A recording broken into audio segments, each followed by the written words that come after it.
Welcome everybody to a look at the second new Eureka release from October, and it is 1973's Beach of the War Gods. So this is directed by Jimmy Wang Yu, who I've only seen one other film from before, and that was A Chinese Boxer, which was actually really rather good, and he also starred in the lead role of that film. And this is a historical action adventure clocking in at 101 minutes, and the only person I've seen anything really from before is the director, because once again he stars in the lead role. He was in Zatucci Meets the One-Armed Swordsman, as well as, like I said, in the lead role of the Chinese Boxer. So I've seen a couple of efforts from him before, but yeah, not a huge amount of films by any means. So in the waning days of the Ming Dynasty, Japanese marauders raid villages on the Chinese coast. A wandering swordsman single-handedly dispatches a group of the foreign thugs and agrees to help defend the town. He assembles a core team of highly skilled warriors, including mercenary knife thrower Leng Ping and hot-headed swordsman Iron Bull Chow. Together, they train the townsfolk to stand up to the foreign pirates using strategy and skill. So if that sounds familiar at all, then yeah, this is basically a more condensed version of Seven Samurai. So yeah, but if you're going to base any film on another film, then why not base it on that amazing effort? Now, granted, this is not as good as that aforementioned film, as characterization takes a back seat, and none of the cast has the presence of Toshiro Mifune, but this is still a great effort in its own right. The cast is really good, it is well paced, there is an effective build up to the climactic fight scene, which takes up a good 25 minutes of the last 40 minutes of the film. The cinematography is on point, the score is well done, the action scenes themselves are excellent while being suitably bloody. And I found it to be engrossing throughout, despite the quite familiar plot. Yeah, it's kind of obvious which direction it was going to go, due to it being basically Seven Samurai, but a lot shorter. It's good.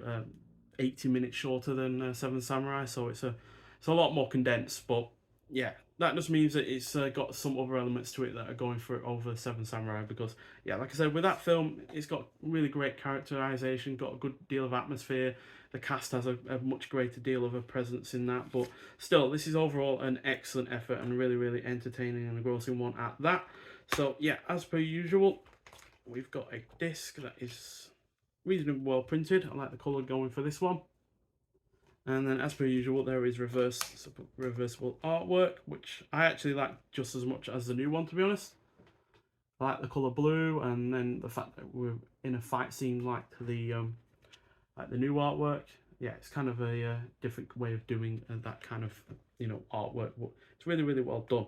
And in terms of extras on the disc, it's a 1080p HD presentation on Blu-ray of the original Hong Kong theatrical cut from a brand new 2K restoration.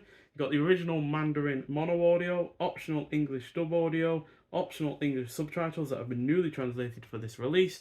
You got brand new feature-length audio commentary by Asian film expert Frank Yang from the New York Asian Film Festival. You got Beach, Mike and Arnie talk Jimmy Wang Yu, brand new interview with action cinema experts Mike Leader and Arnie Venema. I'm getting that wrong. I don't know who I am.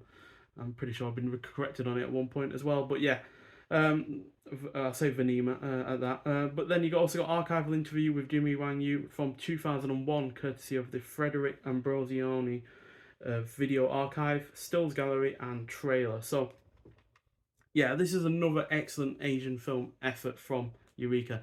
They keep knocking it out of the park with these, and yeah, you've also got a little special booklet as well with it.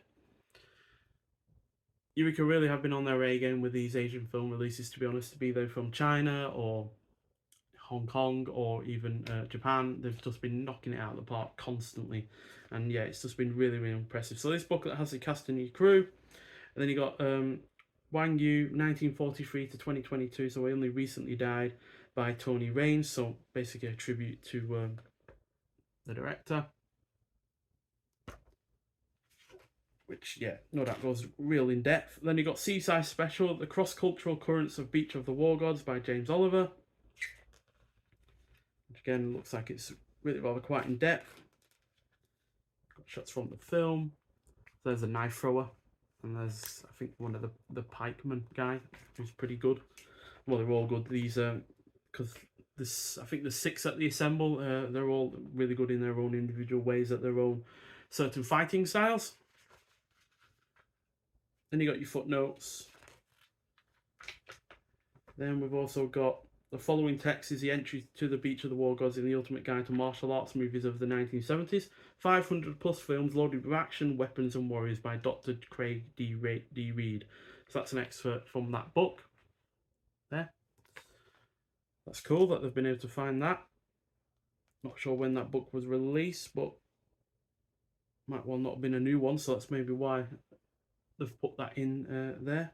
Then you got your viewing notes, your special note, and the Blu-ray credits as well. So, yeah, really, really well done release in terms of the physical form, in terms of the extras, the new artwork, the booklet. But the 2K restoration looks excellent as well. And then the film itself is brilliant as well. Easy 4.5 out of 5 for me, quite frankly.